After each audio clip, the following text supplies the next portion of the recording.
તો દાહોદમાં અબલોડ ગામે ફૂડ પોઈઝનિંગની ઘટના સામે આવી। લગ્ન પ્રસંગમાં જમણવાર પછી અનેક લોકોની તબિયત બગડી છે। 400 થી વધુ લોકોની તબિયત લથડતા હોસ્પિટલમાં સારવાર અપાઈ છે। 200 જેટલા લોકોની ગામના જ ડોક્ટરે સારવાર કરી।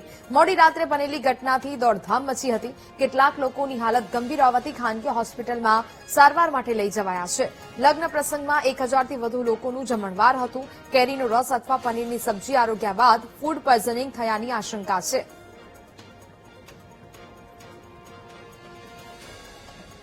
એક ગામ તળાવ ફળિયામાં લગ્ન પ્રસંગ હોવાથી ત્યાં જે જમણવાર હતું તેમાં શાક પૂરી, પનીરનું શાક અને દાળ ભાત અને કેરીનો રસ એવું ખવડાવવામાં આવેલું હતું।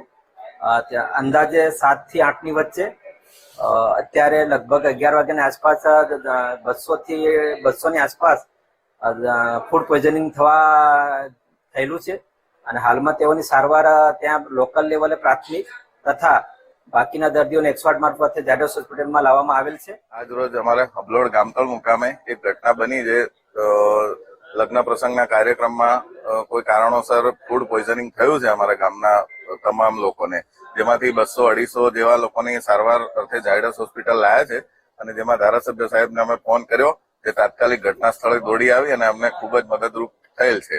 અને કેટલા લોકોનું જમણ હતું અને કેટલા લોકોનું પોઈઝનિંગ થયું? 1000 માણસનું હતું, એમાં અત્યાર સુધી 250 માણસનું અમે જાણેલ છે, બાકી બધા આમ ઓકે છે।